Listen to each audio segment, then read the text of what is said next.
जो मैंने जो सवाल किया था आप लोगों से, पहले मैं उस बारे में बात कर लेता हूँ कि टाइमिंग क्या होनी चाहिए सुबह 9 से 10 बजे के बीच में, दूसरी टाइमिंग 6 बजे शाम मतलब मगरिब के बाद, और तीसरी 9 बजे।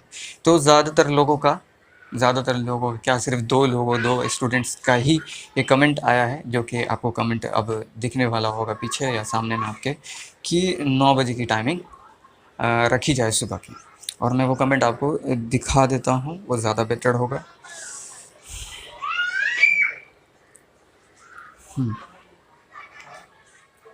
कमेंट्स कुछ इस तरह से हैं कि सबसे पहला कमेंट आया था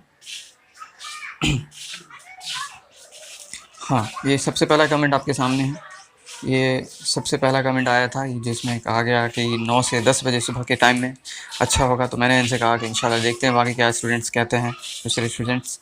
और उसके बाद एक और कमेंट आया बेगम तरन्नुम या तरन्नुम बेगम इनका नाम है। इन्होंने भी कहा 9 बजे। तो मैंने पूछा कि कौन से 9 बजे, 9 बजे सुबह या 9 बजे शाम को, 9 AM और 9 PM मैंने पूछा उनसे। तो उनका जवाब आया कि 9 बजे सुबह का ही टाइम रखा जाए। और फिर उन्होंने कहा कि सुबह पढ़ने का मज़ा ही कुछ और है। चलिए, बहुत अच्छी बात है। उसके बाद बात आती है कि जैसा कि मैंने दीपक सर का नाम लिया, हमारे कलीग रह चुके हैं वो, तो उन्होंने भी एक कमेंट किया कि अगर उनकी एडवाइस मानी जाए तो मैं किसी वक्त भी वीडियो डाल सकता हूँ, क्योंकि मैं ऑनलाइन डायरेक्टली नहीं पढ़ा रहा हूँ, मैं रिकॉर्ड करके डाल रहा हूँ। तो इनकी बात भी बिल्कुल सही है। तो इसमें बात एक्चुअली ये है कि ये क्वेश्चन एक ट्रिकी क्वेश्चन था, ताकि मैं ये पता कर सकूं कि कौन लोग ज़्यादा सीरियस है इस मामले में पढ़ने के लिए एक्चुअली। तो जो एक्चुअली में सीरियस होंगे या जो घर पे पढ़ रहे होंगे, मुझे कैसे पता चलेगा कि बच्चे घर पे पढ़ रहे हैं कि नहीं, टाइम टू टाइम कितनी मेहनत कर रहे हैं। तो इन कमेंट से पता चलता है कि कुछ बच्चे ऐसे हैं जो वाकई में टाइम दे रहे हैं पढ़ाई के ऊपर, ठीक है। तो लेकिन चूँकि मैंने कह दिया है कि 9 बजे पूछा था मैंने, तो जैसा कि मैंने कहा है तो मैं इस बात को पूरी करूँगा इंशाल्लाह। 9 बजे कोशिश करूँगा, 9 से 10 बजे के बीच में वीडियोज़ डाल दी ने। अगर थोड़ा लेट हो तो मैं माफ़ी चाहूँगा, ठीक है। और एक और कमेंट आया है जो कि मैंने पूछा था कि वीडियो में अगर कोई गलती कहीं पर है तो बताने के लिए। तो मेरे एक दोस्त ने बताया है कि वॉल्यूम बढ़ाने के लिए। उस दिन एक्चुअली माइक जो है काम नहीं कर रहा था अनफॉर्चुनेटली। और मैं और क्या बोलूँ। और बैकग्राउंड के बारे में उन्होंने कहा कि जो है वो डिस्ट्रैक्शन करता है। हालांकि ऐसा कुछ नहीं है। बैकग्राउंड जो है मैं कुछ ख़ास मकसद से रखता हूँ, मैं बताऊँगा बाद में, इसलिए मैं इस बारे में कुछ बात अभी नहीं करना चाह रहा हूँ, ठीक है। उसके बाद एक चीज़ और जो मुझे बहुत अच्छी लगी, जो है बेगम तरन्नुम के बारे में। वो बार बार ये पूछ रही थी कि ये सर कब डालिएगा वीडियो।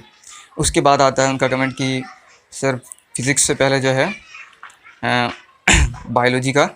फिज़िक्स से पहले बायोलॉजी का वीडियो बनाइए। फिर उसके बाद उनका कमेंट आता है, सर बायोलॉजी का चैप्टर 1 लाइफ प्रोसेस का वीडियो जल्दी बनाइए ना प्लीज़ सर, बिल्कुल नहीं पढ़े हैं। तो बिल्कुल आपकी जो क्यूरियोसिटी देख कर के मुझे बहुत खुशी हुई।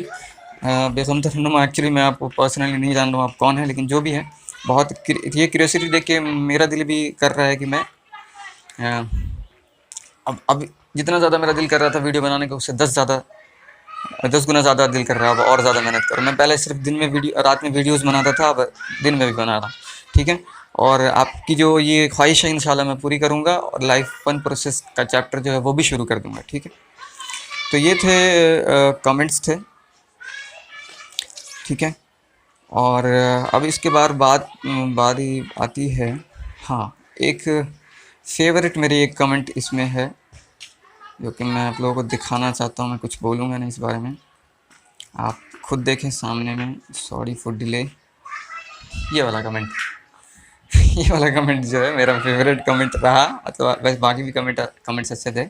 चलिए, बहुत बहुत शुक्रिया दीपक सर। आप पहले भी जब स्कूल में थे तो बहुत केयरिंग थे, और अभी भी आपने ध्यान दिया, किसी ने नहीं दिया, चलो कोई तो फिक्र कर रहा है। बहुत बहुत शुक्रिया सर, बहुत मिस करता हूँ आपको सर। और उसके बाद अब बारी आती है, देखते हैं इसके बाद क्या है। तो उसके बाद एक माइक जो है, माइक में कमी आ गई थी। दूसरा है कि पिक्चर क्वालिटी जो मैंने वीके ग्लोबल की बुक खोली थी वो पिक्चर क्वालिटी उसकी अच्छी नहीं थी, लेकिन इंशाल्लाह आगे ऐसा नहीं होगा। और एक सवाल जो कि मैं चैप्टर स्टार्ट करने से पहले हमेशा पूछता हूँ, एक क्वेश्चन, तो एक क्वेश्चन ये है कि क्या मैं, क्योंकि मैंने तो वैसे बोल ही दिया है कि बायोलॉजी का भी चैप्टर स्टार्ट कर दूंगा, और भी लोगों की क्या राय है, क्या मैं बायोलॉजी का पहला चैप्टर भी स्टार्ट कर दूँ और केमिस्ट्री का भी पहला चैप्टर भी स्टार्ट कर दूँ, क्या आप लोगों की राय है? ठीक है, क्वेश्चन के पीछे बहुत बड़ा मकसद है और आप समझना चाहें तो समझ सकते हैं। अब हम चलते हैं सीधा बुक की तरफ। आज हम लोग पढ़ेंगे इलेक्ट्रिक करंट के बारे में, electric current and it's heating effect. उसमें भी सबसे पहला पॉइंट है इलेक्ट्रिक करंट, ठीक है। लेकिन उससे पहले हम लोग एनसीईआरटी की बुक में चलते हैं और एनसीईआरटी में क्या कंटेंट्स है बुक के अंदर में मैं आपको दिखाना चाहता हूँ,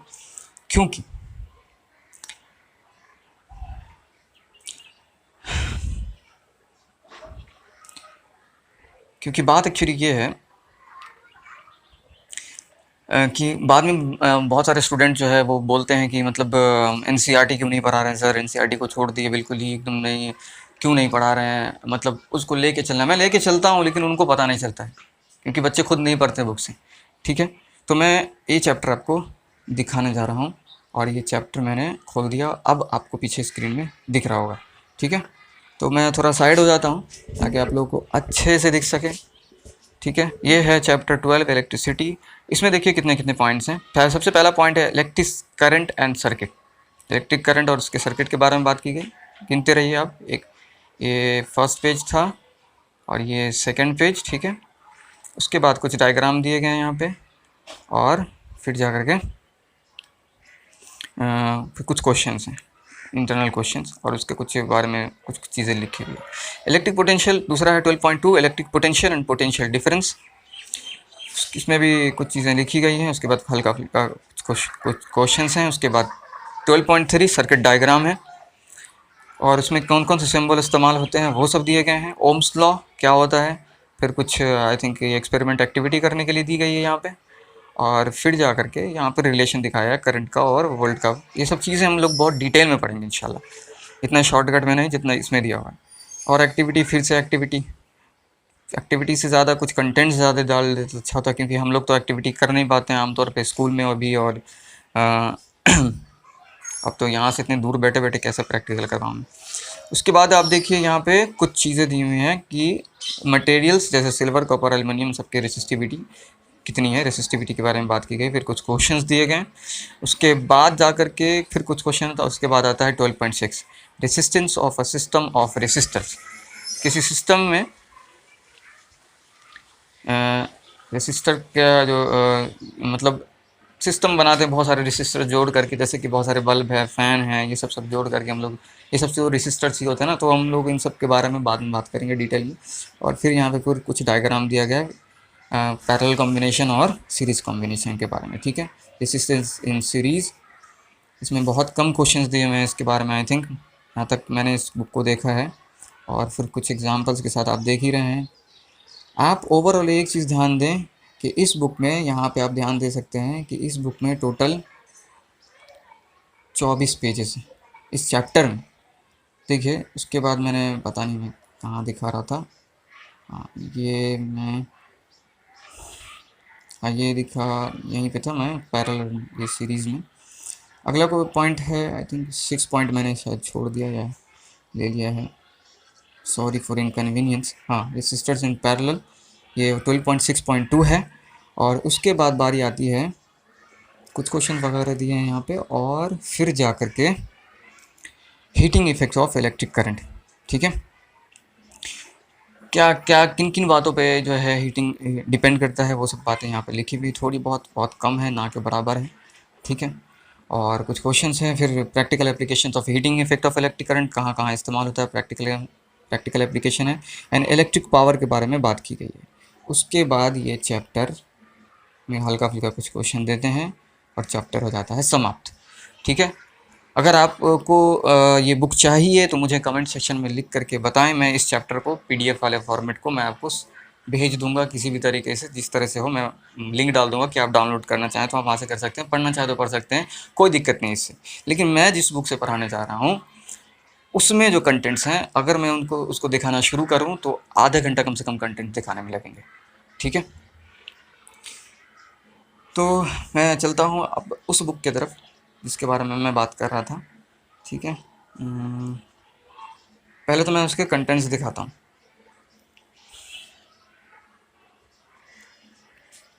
ये आप कंटेंट्स देख सकते हैं। इसमें ये सबसे पहला जो चैप्टर है, ये जो वीके ग्लोबल की बुक में, जिसको मैंने पहले भी बताया है, जिसके बारे में ये है electricity and it's heating effect वाले में। देखिए क्या क्या चीज़ें आती हैं इसमें। मैं इसको थोड़ा जूम कर देता हूँ, बड़ा कर देता हूँ, ताकि मैं बीच में ना आ जाऊँ और आप साफ देख सकें। इलेक्ट्रिक, सबसे पहला पॉइंट है इलेक्ट्रिक करंट। ठीक है, दूसरा है इलेक्ट्रिक करंट क्या होता है, इन सब चीज़ों के बारे में पढ़ेंगे। दूसरा है electric potential and potential difference. इससे पहले कि मैं इस पहला वाला पॉइंट को स्टार्ट करूँ, इलेक्ट्रिक करंट क्या होता है वो आप लोग थोड़ा सा दिमाग में सोचिए, और सोचते ही हुए साथ में आप करंट क्या होता है और इलेक्ट्रिक करंट क्या होता है, उन दोनों में क्या डिफरेंस है। जो मेरे स्टूडेंट है जिनसे मैंने पहले क्वेश्चन पूछ लिया है, वो उस बात को ज़रूर जानते होंगे। मैंने देखना चाहता हूँ कि क्या उन्हें अभी भी याद है या नहीं। ठीक है, तो और दूसरी बात ये कि मैं जो ये चीज़ दिखा रहा हूँ, अगर आपने अभी तक कॉपी कलम लेकर के आप नहीं बैठे हैं नोट करने के लिए, तो इसको पॉज करके जाइए और फ़ौरन जा करके ले करके बैठिए, और फिर से वीडियो मतलब जहाँ पॉज किया था वहाँ से स्टार्ट कीजिए। और इन जो मैं पॉइंट्स बता रहा हूँ 1 से लेकर 10 तक, 1.1, 1.2, 1.3, 1.10 तक, सबको आप नोट कर लें, क्योंकि ये सब चीज़ें हमें पढ़नी है, बिल्कुल कंपलसरी है।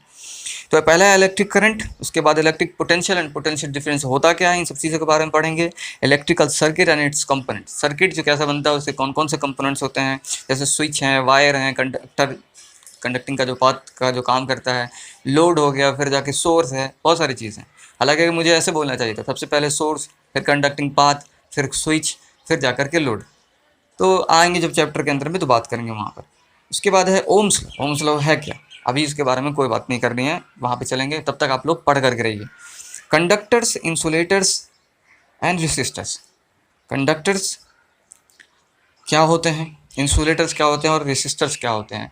इसमें पता है बहुत अजीब सी चीज़ है, बच्चों में बहुत बड़ी गलती करते हैं। क्या करते हैं, कंडक्टर्स एंड इंसुलेटर का तो एकदम डेफिनेशन फटाफट देते हैं, जहाँ रेसिस्टर के बारे में बात आई तो एकदम दिमाग जो है आसमान पे चला जाता है। देखिए, ऐसा नहीं है कि अगर कोई कंडक्टर है तो वो रेसिस्टर नहीं। जैसे कि अगर कोई चीज़ कंडक्ट कर पा रहा है अपने अंदर से इलेक्ट्रिसिटी, ऐसा नहीं होता है कि वो पूरी तरह से 100% इलेक्ट्रिसिटी कंडक्ट कर पाता है, उसके अंदर भी रेसिस्टेंस होते हैं, उसको रेसिस्टर्स कह सकते हैं। जैसे पंखे में, पंखा जो है एक तरह का, वो रेसिस्टर है। वो इलेक्ट्रिसिटी को, जब इलेक्ट्रिसिटी वहाँ घूमती है, जाती है वहाँ, तो वहाँ पर भी इलेक्ट्रिसिटी की रुकावट पैदा होती है। वायर में भी इलेक्ट्रिसिटी की रुकावट होती है, हम कंडक्टर तो बोलते हैं उसको, वायर को। क्या इलेक्ट्रिसिटी की रुकावट नहीं होती है, वो रेसिस्टर की तरह काम नहीं करता, वो भी करता है। तो ये कन्फ्यूज़न नहीं रहना चाहिए कभी।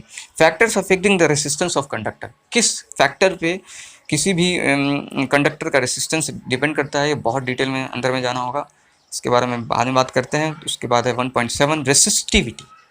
रेसिस्टेंस एंड रेसिस्टिविटी में बहुत फ़र्क है, और अक्सर बच्चे जो है इसमें कंफ्यूज करते हैं और सही डेफिनेशन कभी नहीं दे पाते। आमतौर पे डेफिनेशन मुझे कभी किसी ने सही नहीं दिया। तो उसके बाद है कॉम्बिनेशन ऑफ रेसिस्टेंस या रेसिस्टर्स, बहुत सारे रेसिस्टर्स का पैरेलल में और सीरीज़ में जोड़ना, जैसे कि मैंने अभी एनसीईआरटी की बुक में भी आपको दिखाया खोल के। उसके बाद है 1.9 some effects produced by electric current, कुछ इफेक्ट प्रोड्यूस होते हैं इलेक्ट्रिक करंट के थ्रू।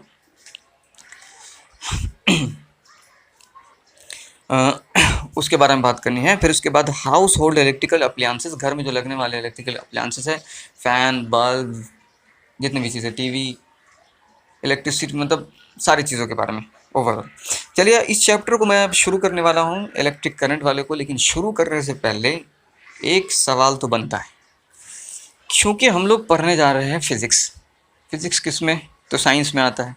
तो सबसे पहला सवाल आपसे मेरा ये है कि साइंस का मतलब क्या होता है और वो कहाँ से आया है। ठीक है, अगर आप वीडियो को थोड़ा सा पॉज कर दें और सोचें क्या मतलब होता है साइंस का। ठीक है, उसके बाद आकर के फिर से मैं बता ही रहा हूँ, मैं बता ही दूंगा। उसके बाद फिज़िक्स के भी फिज़िक्स का मतलब क्या होता है, फिज़िक्स का एक्चुअली क्या मीनिंग है। ठीक है, तो आप जा कर के आप वो भी देख सकते हैं, मतलब देख सकते, कहने का मतलब है कि आप वीडियो पॉज कीजिए, थोड़ी देर सोचिए कि फ़िज़िक्स का क्या मतलब है। कभी आपने सोचा कि फ़िज़िक्स का मतलब क्या है, या जाना कभी फ़िज़िक्स पढ़ रहे हैं तो फ़िज़िक्स का मतलब क्या है। तो ये 2 सवाल हैं आपसे, और मैं आप तब तक सोचिए, मैं आपको चैप्टर खोलता हूँ।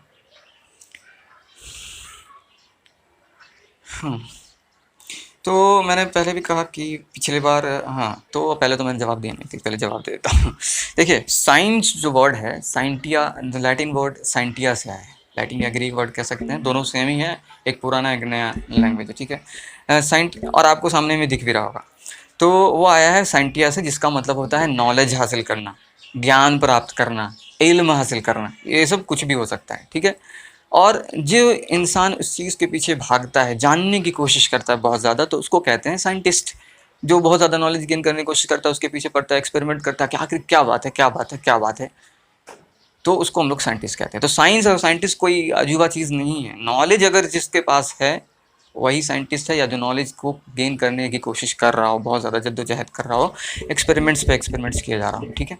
तो उसको भी हम लोग कह सकते हैं कि वो साइंटिस्ट है, कोई भी हो। अब ऐसा नहीं कि आप अपने अंदर भी एक साइंटिस्ट ढूंढ सकते हैं अगर आपको एक्सपेरिमेंट करने की आदत है तो। उसके बाद अब मैं बात करता हूँ फिज़िक्स की।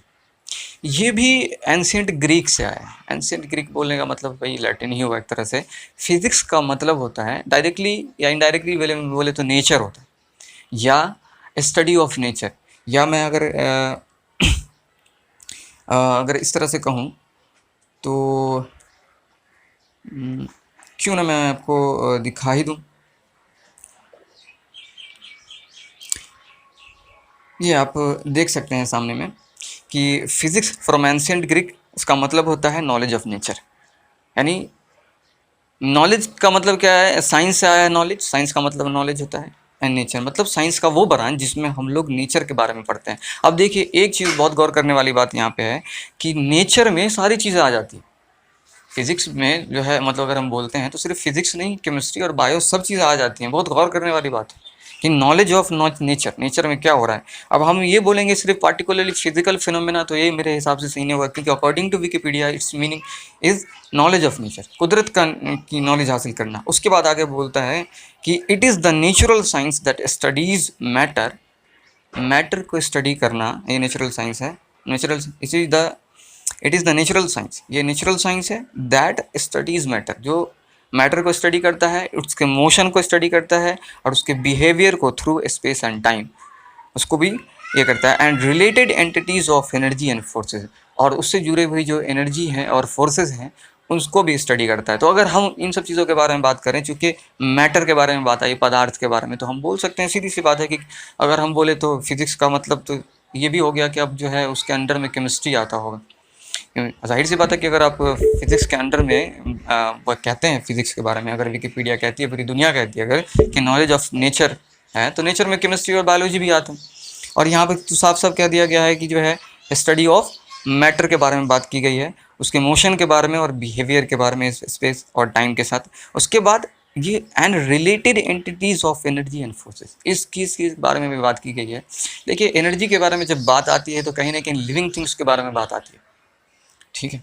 और भी जगह पर आपको चूँकि अब लिविंग थिंग्स के बारे में बात आई, तो यहाँ पे बायोलॉजी के बारे में भी बात कहीं ना कहीं आ जाती है। ओवरऑल मेरे कहने का मतलब ये है कि अगर फिज़िक्स का मतलब नॉलेज ऑफ नेचर है, जैसा कि विकिपीडिया कहता है, तो फिर इंसाइक्लोपीडिया जिसको पूरी दुनिया मानती है, तो उस हिसाब से उसमें केमिस्ट्री और बायोलॉजी भी को भी हम मान सकते हैं कि उसी के अंडर में आता हो। ओवरऑल ऐसे कह सकते हैं कि फिज़िक्स, केमिस्ट्री एंड बायोलॉजी ये तीनों अलग अलग चीज़ें नहीं हैं, सबको एक साथ मिला करके और रिलेट करके अगर हम पढ़ेंगे तो हम बहुत कुछ अच्छा सीख सकते हैं। तब जा कर के हम साइंस का अच्छा कंसेप्ट ले सकते हैं। सिर्फ अकेले फिज़िक्स, अकेले केमिस्ट्री और अकेले बायोलॉजी को अगर लेके चलेंगे तो कंसेप्ट उतना अच्छा नहीं बनेगा, ठीक है। तो इसको मैं अब बंद करता हूँ और अब आते हैं अगली चीज़ की तरफ, जिसको तो ये है आपका चैप्टर, और मैं थोड़ा साइड हो जाता हूँ ताकि आप अच्छे से देख सकें। और electricity and it's heating effect, और इसमें इस चैप्टर में सबसे पहले जो है ऊपर में एक शहर की तस्वीर दी गई है जिसका नाम है लास वेगास। और ये एक्चुअली सिटी ये जो है दुनिया की सबसे ब्राइटेस्ट सिटी है। इवन यहाँ तक के आसमान से, स्पेस से भी इसको देखा जा सकता है। इतना चमकदार है कि स्पेस से भी ये दिख जाता है बिल्कुल चमकते हुए। और जब पायलट्स वगैरह जब लैंड कर रहे होते हैं एरोप्लेन को, तो उनको भी एक ब्राइट लाइट जो है चमकती हुई दिखाई देती है, ठीक है। तो ये बहुत ही इंपॉर्टेंट है यहाँ पे। एक्चुअली मैंने जो देखा है इसको पढ़ करके, तो ये बहुत इंपॉर्टेंट है, चूँकि अभी लॉकडाउन के टाइम में ज़्यादातर बच्चों के पास किताबें नहीं हैं, तो इसीलिए मैं, क्योंकि उनको ऐसा महसूस ना हो कि उनके पास किताब नहीं है, वो कुछ नहीं पढ़ पाए हैं, तो इसीलिए मैं यहाँ से पढ़ने जा रहा हूँ। इनको बहुत जल्दी पढ़ूँगा और ट्रांसलेट करूँगा इसको इंशाल्लाह। तो यहाँ पे ये बताने की कोशिश की जा रही है कि लास वेगास जो है यूनाइटेड स्टेट में जो है, यूनाइटेड स्टेट में है, in USA the brightest city in the world, it is so bright that it can ever be seen from space. ये यूनाइटेड स्टेट में लास वेगास शहर है और दुनिया का सबसे चमकदार शहर है, और इसको इतना चमकदार है कि ये आसमान से भी मतलब स्पेस से भी दिख सकता है। उसके बाद बोलता है ये कि यहाँ पे आप देख सकते हैं कि pilots and drivers when they approach the city can see a huge dome of light at night from a long distance away. Pilot या जो ड्राइवर जो दूर से आ रहे हों कहीं से, तो वो दूर से ही चमकती हुई रोशनी को देख सकते हैं। ठीक है, अब बात आती है यहाँ पर लिखा हुआ क्या इन्होंने कि modern society rely heavily on the use of electricity not only for lighting as shown here but also in televisions, ovens, fans, air conditioners, washing machines etc।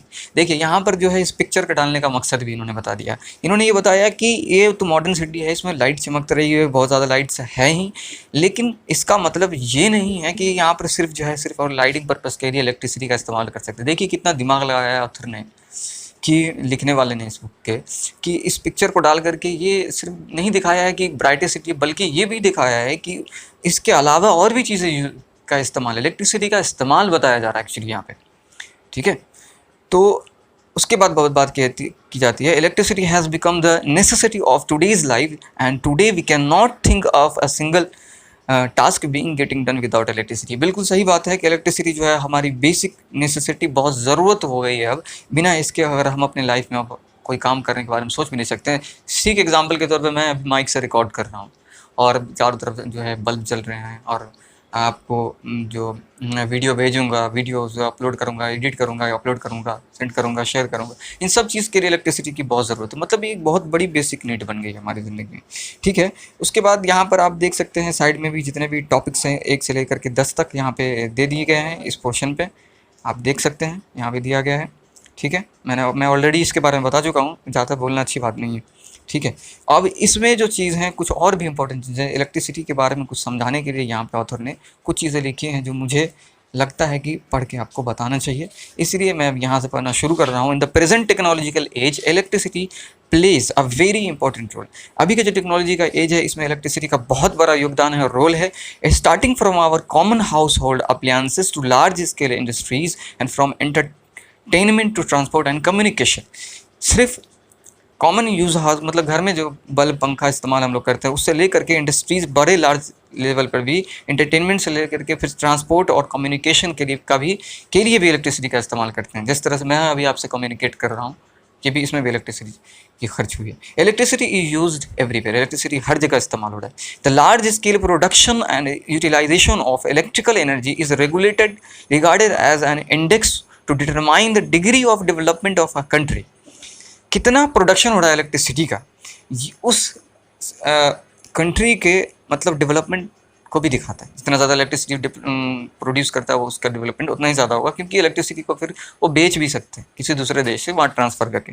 ठीक है, natural phenomena like lightning and thunder are due to electricity. Natural phenomena जो होते हैं जैसे बिजली चमकना, ठीक है, बिजली का गिरना, थंडरिंग जो आवाज़ होती है वो भी इलेक्ट्रिसिटी की वजह से। ह्यूज अमाउंट ऑफ चार्ज जमा हो जाता है। आपको शायद पता होगा कि ऊपर वाले बादल को पॉजिटिवली चार्ज माना जाता है और नीचे वाले को नेगेटिवली चार्ज मानते हैं। इसलिए मानते हैं क्योंकि चार्ज एक्यूमुलेट ऊपर होता है और पोटेंशियल डिफरेंस बढ़ने की वजह से वो चार्ज ऊपर से नीचे की तरफ फ्लो आता है, और इसलिए नीचे वाले बादल को नेगेटिवली चार्ज मानते हैं। इसीलिए कभी भी बिजली आमतौर पर आप देखेंगे ऊपर से नीचे की तरफ आती हुई दिखती है और गिरती भी नीचे की तरफ। और उसकी दूसरी वजह ये भी है कि हमारा अर्थ जो है वो इलेक्ट्रिसिटी का भूखा है, तो वो भी अट्रैक्ट करता है। पेड़ पौधे जो भीगे रहते हैं वो सब चार्जेस को अट्रैक्ट करते हैं वो सब। ठीक है, उसके बाद है the communication between our brain and other organs through the nerve takes place by electrical pulses. हमारे दिमाग में जो, या हमारा दिमाग हमारे बॉडी के दूसरे बॉडी चीज़ों से कम्युनिकेट करता है। जैसे कि मैं देख रहा हूँ अभी अपने मोबाइल के कैमरे की तरफ और मुझे पता है कि यहाँ पे माइक है, तो मुझे यहाँ पे आके बोलना है, तो ये मैसेज जो आकर जाता है वो कैसे जाता है कि प्रोसेस, फिर मैं जो बोल रहा हूँ, ये जो एक्सेंट है, हाथ हिलाना, मोबाइल पकड़ना, मुझे कहाँ पे जूम करना, ये सब क्या है? ये एक मेरे अंदर मेरा ब्रेन जो है सिग्नल भेज रहा है हाथ को कि हाँ ऐसे करना है, ऐसे जूम करना है, या कुछ भी। ये सब इलेक्ट्रिकल इम्पल्स के थ्रू ही होते हैं। चार्ज का मोशन अभी नहीं बताऊँगा अभी नहीं बताऊँगा, मैं तो पहले सवाल पूछेंगे उसके बाद। ठीक है। उसके बाद है फर्दर, उसके आगे बात बोलता है the forces that hold the atoms together in a molecule और in a solid are electrical in nature. वो जो फोर्स है जो एटम्स को एक साथ पकड़ के रखता है या इलेक्ट्रॉन्स को एटम के अंदर, मॉलिक्यूल्स में अगर हम बोले तो बहुत सारे एटम्स जुड़े होते हैं, ठीक है, बहुत सारे मॉलिक्यूल्स मिलकर एटम, बहुत सारे एटम्स को लेकर मिल करके मॉलिक्यूल बनते हैं। लेकिन एक एटम के बारे में अगर मैं बात करूं तो एटम के अंदर इलेक्ट्रॉन, प्रोटॉन, न्यूट्रॉन होते हैं, जिसमें से हम जानते हैं कि इलेक्ट्रॉन के ऊपर नेगेटिव चार्ज, प्रोटॉन के ऊपर पॉजिटिव और न्यूट्रॉन के ऊपर कोई चार्ज नहीं होता, ठीक है। तो वहाँ पर भी जो अट्रैक्शन होता है, वो जो उसका बॉन्डिंग होती है, वो जो कॉम्बिनेशन होता है, फॉर्मेशन होता है, वो जो बनावट होती है उसकी, वो आप जो है इलेक्ट्रिकल चार्ज के वजह से ही होती है। पॉजिटिव चार्ज है प्रोटॉन के ऊपर और नेगेटिव चार्ज है इलेक्ट्रॉन के ऊपर। ये क्यों है, क्या वाक्य में ऐसा कुछ होता है, ये सब चीज़ें बहुत बाद में डिस्कस करेंगे। मैंने कहा भी था ना फिजिक्स के बारे में, मैंने बोला ना कि फिजिक्स का जो मतलब है नॉलेज ऑफ नेचर। तो देखिए यहाँ पे अगर हम पार्टिकल नेचर के बारे में बात करें, इलेक्ट्रॉन के बारे में, यहाँ तक के मतलब एक एटम के बारे में, तो सोचने वाली बात है, ये तो केमिस्ट्री की बात हो रही है, केमिस्ट्री की बात नहीं हो रही। जो एटम्स के बारे में बात हो रही थी, केमिस्ट्री के बारे में तो ऑटोमेटिकली बात हो रही है, ठीक है। तो फिर उसके बाद जब उन दोनों के बीच में इलेक्ट्रिकल चार्ज पैदा हो रहा है तो फिर फिजिक्स के बारे में बात आ जाती है। तो सब एक दूसरे से जुड़े हुए हैं, ठीक है। उसके बाद आती है बारी thus electricity is intimately connected with all aspects of our daily life in this chapter विशाल। मतलब हमारे लाइफ में बहुत तरह से, मतलब पूरी तरह से घुस चुका है ये, मतलब आप इसके बिना रह नहीं सकते। सीधी सी बात। आप इमेजिन कीजिए, एक रात इमेजिन कीजिए, अभी जितनी अभी हल्की फुल्की गर्मी पड़ी, इतनी ज़्यादा भी नहीं है, लेकिन इमेजिन कीजिए कि आपके घर में अगर लाइट इलेक्ट्रिसिटी लगी हुई है और आपके घर में अगर इन्वर्टर भी है, लेकिन इलेक्ट्रिसिटी भी कट गई और इन्वर्टर भी काम नहीं कर रहा, उस रोज़ आप इमेजिन कीजिए आपकी क्या हालत होगी। और 2 दिन तक इलेक्ट्रिसिटी नहीं आती है, बताइए क्या होगा। ना तो आपका मोबाइल चार्ज हो पाएगा, ना ही दूसरी चीज़ चार्ज हो पाएंगे, मतलब पूरा एकदम कट। चलते अब चलते हैं हम लोग इस अपने प्यारे प्यारे टॉपिक पर, जो है 1.1 इलेक्ट्रिक करंट। लेकिन उससे पहले एक सवाल पैदा होता है, और ये सवाल ये है आप लोगों के लिए कि इलेक्ट्रिक करंट होता क्या है। मैंने पूछा पहले ही क्या था, सोच लीजिए, कमेंट सेक्शन में लिख करके भी मुझे आप बता सकते हैं। और करंट क्या होता है, इलेक्ट्रिक करंट और करंट में फ़र्क क्या है, चलो सोचिए। अगर नहीं आया अभी तक भी दिमाग में, तो आप थोड़ी देर के लिए वीडियो पॉज कीजिए और सोचिए, और सोचने के बाद कमेंट में पहले डाल दीजिए अपना आंसर। उसके बाद देखिए कि मैं जो बोल रहा हूँ आंसर वो मैच करता है कि नहीं मैच करता आपसे, ठीक है। चलिए शुरू करते हैं। बिस्मिल्लाह अव्वलु व आखिरु। इलेक्ट्रिक करंट, देखिए, चूँकि मैं पहले भी बोल चुका हूँ कि देखिए, मैं बिना पढ़े भी बता सकता हूँ, क्या है क्या नहीं है। लेकिन चूँकि बच्चे ऐसे भी हैं बहुत सारे जिनके पास बुक नहीं है, कंटेंट्स नहीं है, तो मैं इसलिए पढ़ के बता रहा हूँ। मैं बिना पढ़े भी बता सकता हूँ। मेरे जो स्टूडेंट्स देख रहे हैं वो अच्छी तरह जानते हैं इस बात को कि मैं बहुत ज़्यादातर वक्त मुझे बुक खोलने की ज़रूरत नहीं पड़ती अल्हम्दुलिल्लाह। बस मैं देखने के लिए कौन सा टॉपिक है इसलिए मैं खोलता हूँ। अगर किसी को तकलीफ़ है इस बात से तो बता सकते हैं मुझे। मैं पढ़ना शुरू कर रहा हूँ, ठीक है। कहता है कि all of us familiar with several examples of currents like. अब तो यहाँ पर राज खुल गया। मैंने करंट के बारे में पूछा था, ये इसने तो जो है राज खोल दिया। तो एक्चुअली बात क्या है कि इलेक्ट्रिक करंट और करंट में फ़र्क है।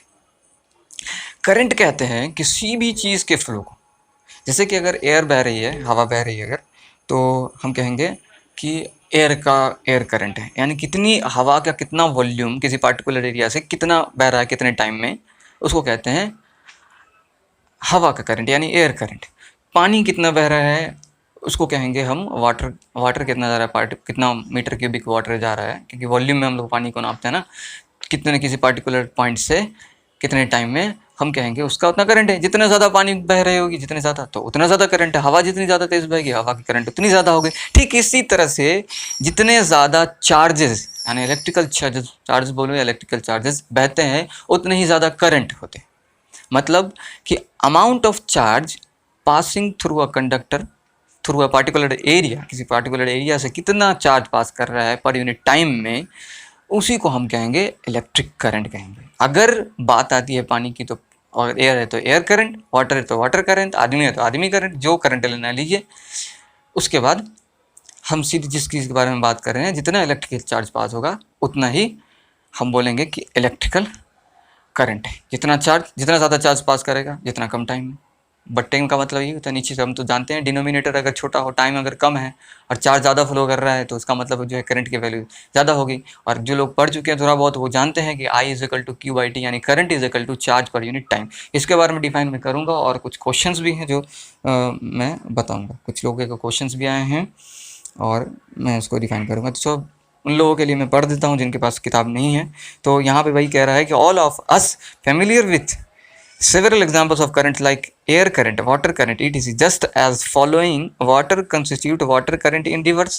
जिस तरह से पानी में, नदी में पानी बहते हुए वाटर करंट पैदा करता है, इसी तरह से similarly if the electric charge flows, अगर इलेक्ट्रिक चार्ज फ्लो करता है, ठीक है, सॉरी फॉर इनकन्वीनियंस, वो दूसरा वाला पेज किधर चला गया, एक्सट्रीमली सॉरी, मैं दिखाता हूँ आपको, है मेरे पास वो पेज 2, मिल गया। तो देखिए आप लोग, थ्रू सम रीजन अगर इलेक्ट्रिक करंट पास करेगा, से जैसे से कॉपर वायर, मान के चलिए कोई कॉपर वायर है, एल्युमिनियम का वायर ले लीजिए, सिल्वर का वायर लीजिए, silver is the best conductor, अगर उतने पैसे हैं तो खरीद लीजिए आप उसको कंडक्ट कराने के लिए बहुत महंगा आता है, मजाक कर रहा हूँ मैं। We say that there is an electric current the copper wire, अगर चार्ज फ्लो हो रहा है किसी वायर से, किसी कंडक्टर से पर यूनिट टाइम में, तो हम कहेंगे कि वहाँ पर इलेक्ट्रिक करंट फ्लो हो रहा है उस कंडक्टर में। क्या सर नॉन कंडक्टर में इलेक्ट्रिसिटी फ्लो नहीं हो सकता है क्या? What is the meaning of non conductor? अरे वो इलेक्ट्रिसिटी फ्लो नहीं कर पा रहा है, अब उसका रीज़न क्या है? इलेक्ट्रिक करंट फ्लो होने का रीज़न क्या है सबसे बड़ा, आप मुझे बताइए। सोचिए, पॉज कीजिए वीडियो, सोचिए, कमेंट में डाल दीजिए, फिर से वीडियो को कंटिन्यू कीजिए, ठीक है। इसका आंसर है, जो कंडक्टर्स होते हैं उनमें फ्री इलेक्ट्रॉन्स पाए जाते हैं। जो एटम्स में के चारों तरफ इलेक्ट्रॉन हैं तो हैं ही, लेकिन उसके अलावा फ्री इलेक्ट्रॉन्स रहते हैं। वही इलेक्ट्रिसिटी चार्ज को, पॉजिटिव चार्ज को इलेक्ट्रॉन के ऊपर नेगेटिव चार्ज माना जाता है। क्यों माना जाता है? क्योंकि पॉजिटिव चार्ज जब आता है उधर से तो वो उसको लपकता है लेने के लिए, तो जो देता है उसको पॉजिटिव माना जाता है और जो लेता है उसको नेगेटिव माना जाता है। ठीक इसी तरह से जैसा कि बैंक से अगर कोई इंसान लोन लेता है तो उस इंसान के ऊपर नेगेटिव चार्ज और बैंक वाले के ऊपर पॉजिटिव चार्ज होता होगा कि नहीं होगा? आप अगर किसी को देंगे तो आपके ऊपर पॉजिटिव चार्ज, और अगर कोई लेगा आपसे तो वो उसके ऊपर नेगेटिव चार्ज। ठीक इसी तरह से किसी एटम से दूसरे एटम में इलेक्ट्रॉन ट्रांसफर होता है तो जाने वाला देने वाला के ऊपर पॉजिटिव चार्ज क्रिएट कर देते हैं और जो लेता है एक्सेप्ट करता है उसके ऊपर नेगेटिव चार्ज क्रिएट कर देते हैं। ठीक इसी तरह से यहाँ पर बात हो रही है कि मैं जो बोल रहा था कि हाँ क्यों इलेक्ट्रिसिटी कंडक्ट होती है, किस वजह से। अब आगे यही सब चीज़ें आएंगी कि ऑलरेडी मैं पढ़ चुका हूँ, मैं बिना देखे बता सकता हूँ अल्हम्दुलिल्लाह सुम्मा अल्हम्दुलिल्लाह, लेकिन चूँकि समझ रहे हैं आप, ठीक है। तो in case of water flowing in a river, water current is the amount of passing across the river per unit time. अगर रिवर के बारे में बात करें, वाटर करंट के बारे में बात करें, तो पानी कितना क्यूबिक मीटर पानी पास कर रहा है उस नदी से या उस जगह से, किसी भी पर्टिकुलर पॉइंट से। आपके नल से टंकी जो खोलते हैं तो हल्का करते हैं तो हल्की पानी गिरती है, ज़्यादा कर देते तो ज़्यादा गिरती है पानी तो ज़्यादा करंट फ्लो होता है। आपको एक अगर हल्का खोलते हैं तो आपको कम ज़ोर का फील होगा, ज़्यादा तेज़ कर दे ज़्यादा फील होगा, एकदम बहुत ज़ोर का प्रेशर आपको महसूस होगा, ठीक है। और ये क्यों होता है ये पता चलेगा आपको बाद में, ये बहुत इंपॉर्टेंट चीज़ है, ठीक है। उसके बाद बात करते हैं यहाँ पे कि water current can be described in terms of cubic metres per second. कितना क्यूबिक मीटर, क्योंकि वॉल्यूम में बात करें ना, metre into metre into metre, मतलब length into breadth into height, volume में, ठीक है, कितना लीटर पानी जो है पास कर रहा है पर सेकंड में। एग्जांपल के तौर पे यहाँ पे दिया गया है, गंगा रिवर के बारे में बात की जा रही है कि 38,000 यानी 38,000 क्यूबिक मीटर पर सेकंड वहाँ से पास कर दिया पानी। हाँ तो एवरेज में, ऐसा नहीं है कि सही 100% हमेशा सही रहता है, ठीक है। Similarly electric current can be described by the amount of charge flowing through a particular area in a unit time.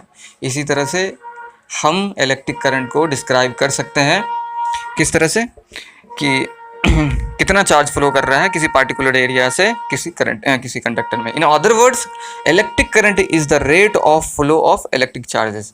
Electric current दूसरे वर्ड में कहें तो इलेक्ट्रिक करंट रेट, कितना चार्ज पास कर रहा है कितना टाइम में, रेट तो इसी को कहते हैं ना, सिंपल सी बात है। अब देखिए यहाँ पर मैंने जो चीज़ें, मैंने बुक जो खोल रखा है यहाँ पे मैंने बहुत सारे टिक्स लगा रखे हैं, मुझे जो इंपॉर्टेंट पॉइंट लगे वहाँ पे मैंने उसको घेर दिया है। अगर आप वहाँ से करना चाहते हो तो कर सकते हैं, लिख सकते हैं रोक करके वीडियो को। और ऊपर से मैं इंशाल्लाह इसका जो है मैं लिंक डाल दूंगा, आप यहाँ से इस वाले जो आज मैंने पढ़ाया है उसको आप डाउनलोड कर सकते हैं, ठीक है। उसके बाद होगी बात खत्म। In circuit using metallic wires electrons constitute the flow of charges. यही बात तो मैं कह रहा था। उसके बाद बोलता है कि in circuits using metallic wires, circuit में जो हम मेटल वायर इस्तेमाल करते हैं, wires electrons constitute the flow of charge. Electron जो है चार्ज को फ्लो करवाते हैं। This is due to the fact that some of electrons from each metal atom are free to move. ये असल में ऐसा इसलिए होता है कि मैंने बताया भी ना कि एटम्स के पास जो इलेक्ट्रॉन्स हैं वो तो है ही, उसके अलावा जो इलेक्ट्रॉन्स होते हैं, वो इलेक्ट्रिसिटी का कंडक्शन करवाते हैं, ठीक है। इसी को हम लोग फ्री इलेक्ट्रॉन्स भी कहते हैं और दूसरे अलग में कंडक्शन इलेक्ट्रॉन्स भी कहते हैं। The electron had not been discovered. अब यहाँ पे बड़ी अजीब सी चीज़ आती है। अब एक चीज़ और है यहाँ पे, हो सकता है थोड़ी देर बाद आपको एक डायग्राम दिखेगा जिसमें इलेक्ट्रिक करंट का फ्लो दिखाया जाएगा, जो कि बच्चे वाली चीज़ें हैं। और यही चीज़ आपको एनसीईआरटी में यही पिक्चर जो एक्चुअली मिल जाएगी कि पॉजिटिव टर्मिनल से नेगेटिव टर्मिनल की तरफ जो है चार्ज फ्लो होता है। आप क्लास 10 के बच्चे नहीं जानते बात। ये कंटेंट वहाँ पे ये चीज़ डालने का क्या मतलब है कि मतलब इसका मतलब ये हुआ कि उससे पहले वाली बुक में यानी 9th में या 8th में उतने अच्छे से इलेक्ट्रिसिटी को नहीं समझाया गया एनसीईआरटी के accordingly. The electron had not been discovered at the time when electricity was invented. जब इलेक्ट्रिसिटी का इन्वेंशन हुआ था उस वक्त इलेक्ट्रॉन के बारे में कोई जानकारी नहीं थी, और उस वक्त लोगों को लगता था कि कोई चीज़ है जो पॉजिटिविटी चार्ज है और वो जो है करंट को लेके मूव कराता है, ठीक है। तो लिखता है आगे कि so electric current was considered to be the flow of positive charge. Electric current माना जाता था कि फ्लो है पॉजिटिव चार्ज का, and the direction of flow of positive charge was taken to be the direction of electric current. और जिस direction में positive charge move कर रहा है उसी डायरेक्शन को इलेक्ट्रिक करंट का डायरेक्शन भी माना जाता था। थस कन्वेंशनली अगर हम बात करें, direction of electric current is taken as opposite to the direction of the flow of electrons, that is from the opposite terminal of the battery to the negative terminal, from the positive terminal of the battery to the negative terminal through the external circuit। अगर मैं आपको ये जो आपके सामने अगर circuit दिख रहा है तो वहाँ से आप देख सकते हैं कि पॉजिटिव टर्मिनल से लेकर के इलेक्ट्रिक करंट पास हो रहा है और नेगेटिव टर्मिनल की तरफ से आपको इलेक्ट्रॉन आते हुए दिखाई देंगे। यानी कि जब चार्ज निकलते हैं तो इलेक्ट्रॉन जो फ्री इलेक्ट्रॉन्स होते हैं उनको लपकते हैं लेने के लिए और फ्लो करवाते हैं दूसरी तरफ। एक ने लिया दूसरे को दिया, एक ने लिया तीसरे चौथा पांचवा, उसके बाद वाला उसको पहुंचाता है, ठीक है। तो इलेक्ट्रिक करंट का जो डायरेक्शन वो इलेक्ट्रॉन के डायरेक्शन के अगेंस्ट में होता है, या यूँ कहें कि चार्ज फ्लो करता है और इलेक्ट्रॉन लेने के लिए आता है उस तरफ, इसी वजह से उसका डायरेक्शन अपोजिट हो जाता है।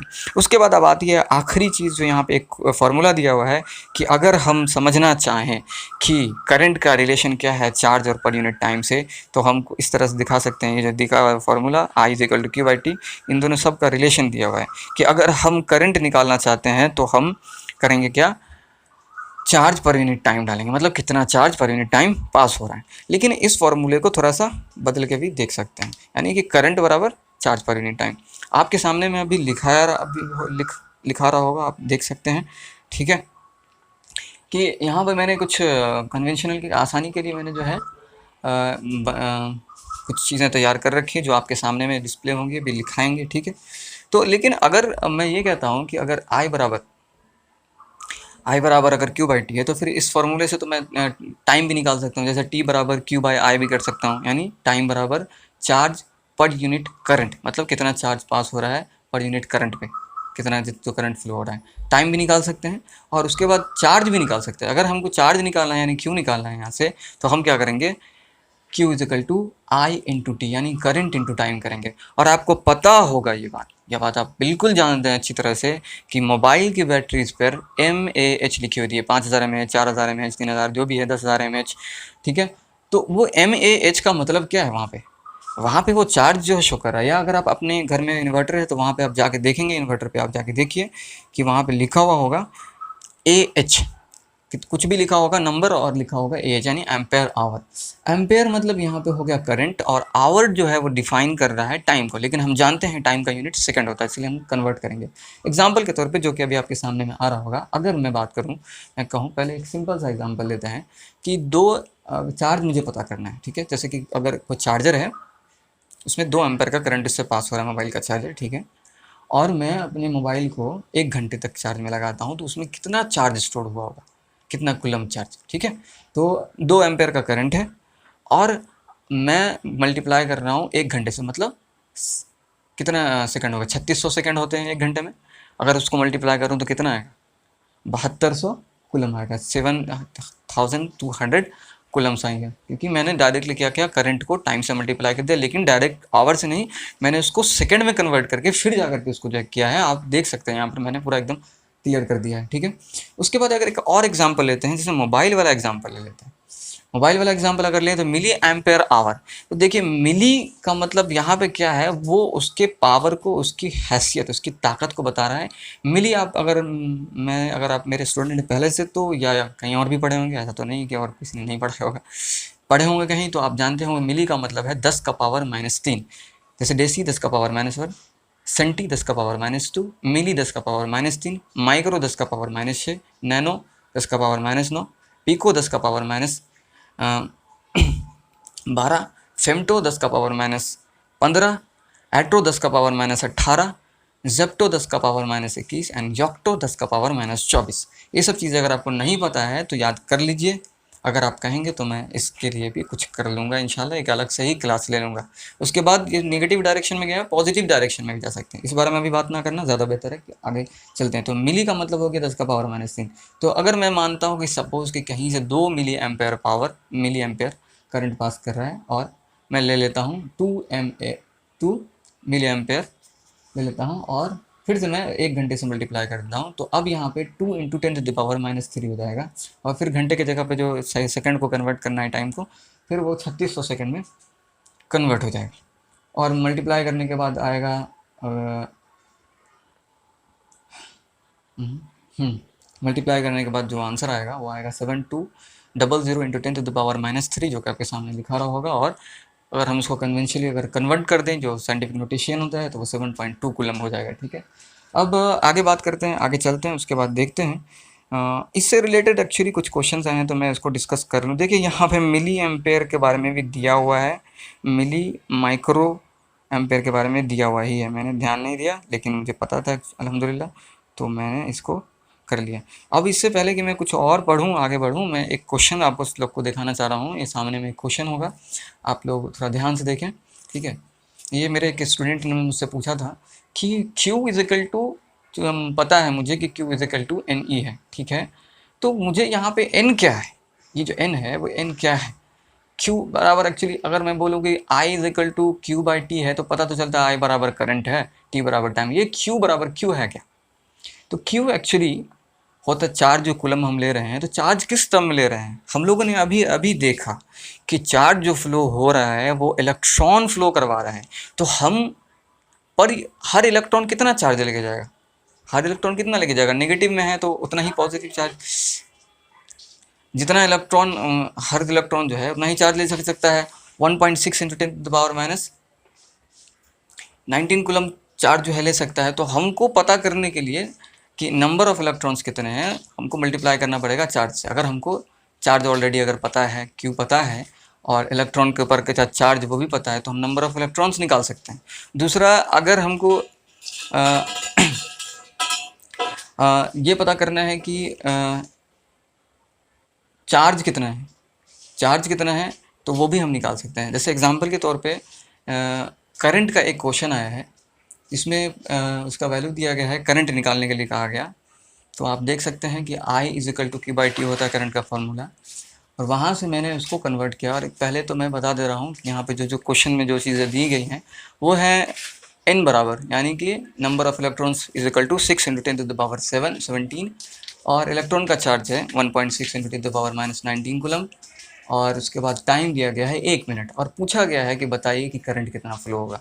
तो सीधी सी बात है, इस फॉर्मूले से हम जो आपके सामने दिख रहा है I equal to Q/T put करेंगे, Q की जगह पे, चार्ज की जगह पे N × E, यानी number of electrons into electron का चार्ज, क्योंकि इलेक्ट्रॉन के पर यूनिट के हिसाब से ही कोई चीज़ फ्लो होता है ना, तो इलेक्ट्रॉन के चार्ज के हिसाब से ही फ्लो होगा। मल्टीप्लाई करते चले जाएं, उस हिसाब से चार्ज निकल जाएगा। अगर ये टॉप क्वेश्चन अगर आपको नहीं समझ में आ रहा तो दोबारा क्वेश्चन कर सकते हैं।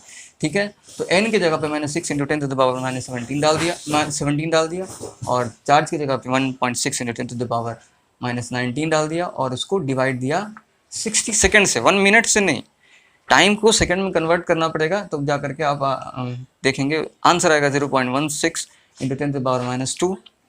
और इसको कन्वर्ट जब हम करेंगे साइंटिफिक नोटेशन में तो 1.6 into 10 to the power minus 3 आएगा, या इसी को हम बोल सकते हैं 1.6 मिली एम्पेयर, यानी चूँकि हमको करंट निकालना है तो करंट हमारा निकल गया। एक और क्वेश्चन है क्यू से रिलेटेड, यानी क्वेश्चन मतलब Q is equal to N E से रिलेटेड। अगर सपोज कि क्यू बराबर 5 कूलम है, ठीक है, और आपको बोला गया है यहाँ पे कि नंबर ऑफ इलेक्ट्रॉन्स निकालने के लिए, सिंपली आपको कुछ नहीं करना है, Q इज इक्वल टू अगर एन ई है तो आपको n निकालना है तो क्या हो जाएगा, n is equal to Q by E हो जाएगा। तो Q मतलब हो गया आपको चार्ज तो दे दिया गया 5 कूलम का, इलेक्ट्रॉन का चार्ज, और E जो है नीचे में डिवाइड में उसका चार्ज आपको पता है इलेक्ट्रॉन का 1.6 into 10 to the power minus 19। जब आप डिवाइड देंगे तो आंसर आएगा 3.125 into 10 to the power 19 electrons. इतने सारे इलेक्ट्रॉन्स हैं इसमें, ठीक है।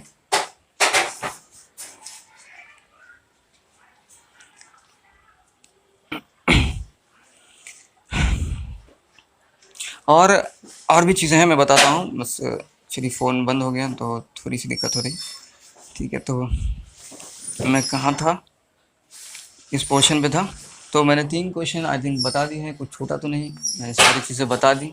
चलिए अल्हम्दुलिल्लाह, अब आगे बढ़ते हैं। यहाँ पे एंड्रयू मैरे एम्पेयर के बारे में, जिन्होंने इलेक्ट्रिसिटी की खोज की थी, उनके बारे में बात की गई है। The current I is said to be steady when its magnitude does not change with time. मतलब यहाँ पे अल्टरनेटिंग करंट और डायरेक्ट करंट के बारे में बात की जा रही है, यानी कि अगर मैग्नीट्यूड टाइम के साथ नहीं बदलता या नहीं बदलता है तो उस करंट को स्टेडी करंट या डायरेक्ट करंट कहते हैं, और अगर टाइम के साथ अगर बदल रहा होता है तो उसको हम लोग क्या कहते हैं, अल्टरनेटिंग करंट कहते हैं। The current I is said to be varying when its magnitude changes with time, यानी कि however the varying current when whose magnitude changes continuously with time and its directional changes periodically। यानी alternating current का होता है कि क्या कभी direction इधर से इधर है, कभी इधर से इधर है, कभी इधर से इधर, मतलब पॉजिटिव टर्मिनल से नेगेटिव, फिर इधर से इधर। आप समझेंगे इसके बारे में बाद में, बहुत ज़्यादा बात करनी इसके बारे में। तो जिसका डायरेक्शन फिक्स नहीं हो और इसका मैग्नीट्यूड फिक्स नहीं हो उसको हम अल्टरनेटिंग करंट या पीरियडिक करंट भी कह सकते हैं। The unit of electric current is ampere. जानते हैं क्यों एंड्रयू मैरे एम्पेयर फ्रेंच साइंटिस्ट जो थे उनके नाम पे दिया गया, जो 1775 में पैदा हुए, 1836 में इनका इंतकाल हुआ। अगर हम मानते हैं 1 एम्पेयर करंट हमको निकालना है तो जाहिर सी बात है हमको क्या होगा, 1 कूलम का चार्ज जब 1 सेकंड में पास कर रहा हो तो उस वक्त करंट की वैल्यू 1 एम्पेयर होगी, ठीक है। अब और कुछ है इसमें बाकी कि नहीं। As the electric current flowing through a conductor when 1 coulomb of charge flows through it in 1 second। बात तो वही बात लिखी है, और क्या करूँ। चलिए इसमें ये बात ख़त्म हो गई, लेकिन अभी आप लोगों को जाना नहीं है, मेरे पास कुछ है आप लोगों के लिए, तो चलते हैं उस तरफ। और वो क्या है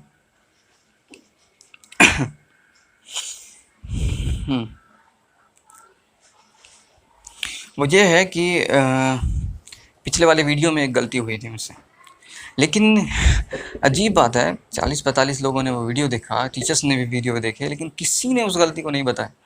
एक गलती की, अब वो जानबूझ के किया या अनजाने में हुआ वो मैं आपको नहीं बताऊँगा, वो आपको खुद पता करना है। मैं बार बार एक चीज़ को बोल रहा था, मैंने उस चैप्टर में पार्ट 1 वाले वीडियो में फिज़िक्स के क्लास 10 के उसमें कुछ चीज़ें गलती की, ठीक है। और मैंने कुछ स्टूडेंट को बताया भी कि उसमें गलती हुई है, तो उन्होंने कहा ठीक है हम ढूंढ के देखते हैं, लेकिन उनको मिला नहीं। अब मैं ये सोच रहा हूँ कि प्रेजेंस ऑफ माइंड कैसा है। चैप्टर सिर्फ पढ़ लेने से, जैसे अभी मैंने पढ़ा दिया, आपने कितने गौर से देखा नहीं देखा, सुना नहीं सुना, समझा नहीं समझा, ये आपके ऊपर डिपेंड करता है। मैं तो अपना जो चीज़ें कंटेंट है वो डिलीवर करने की कोशिश कर रहा हूँ पूरी तरह से, ठीक है। अगर इस तरह का प्रेजेंस ऑफ माइंड है कि आप दोबारा देखने के बाद या तीसरी बार भी देखने के बाद आप नहीं समझ रहे, एक मामूली सी गलती, बस मैं चैप्टर डिफ्रेंशिएट कर रहा था एनसीईआरटी से और वीके ग्लोबल से, लेकिन उसमें भी बहुत सारे लोग नहीं ढूंढ पाए, तो बहुत अजीब बात है। और ये मेरा चैलेंज है आप लोगों के लिए, जो टीचर्स भी अगर कोई देख रहे हैं उनके लिए, और सारे स्टूडेंट्स के लिए, कि दोबारा जाके वो पार्ट 1 वाला वीडियो देखे शुरू से लेकर आखिरी तक, 1 बार 2 बार 3 बार, जितने बार देखे ना, मैक्सिमम 3 बार देखिए, नहीं मिला छोड़ दीजिए, मैं बाद में अगले वीडियो में बताऊँगा। ढूंढ के दिखा दीजिए कि वो गलती क्या है और क्या मैंने गलत बोला है वहाँ पर, ठीक है। और शायद ये मैंने एक क्वेश्चन आप लोगों से पूछ ही दिया है कि बायोलॉजी और केमिस्ट्री का क्वेश्चन चैप्टर भी स्टार्ट कर ही दूँ या नहीं। और पढ़ाई हो चुकी है हमारी आज की, और मैं बता रहा हूँ और कुछ भी है।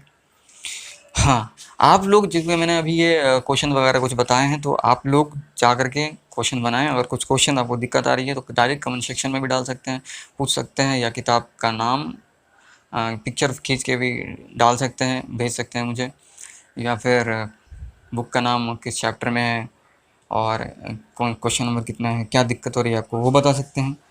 ठीक है, उसके बाद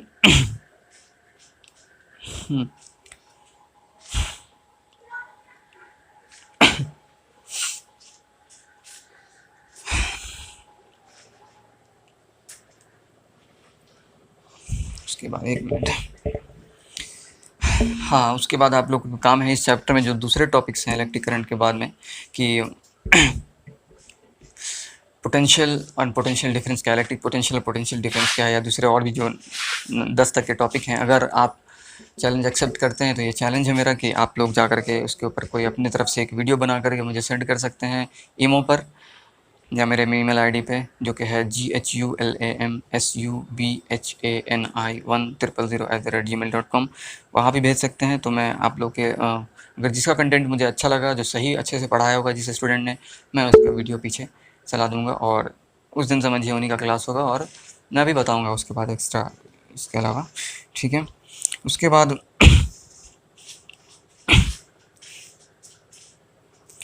आखिरी बात यह है कि अगर कुछ वीडियो में कहीं पे कुछ कमी लगी, कुछ गलती लगी, तो आप जा कर के कमेंट सेक्शन में मुझे बता सकते हैं, बहुत अच्छा होगा।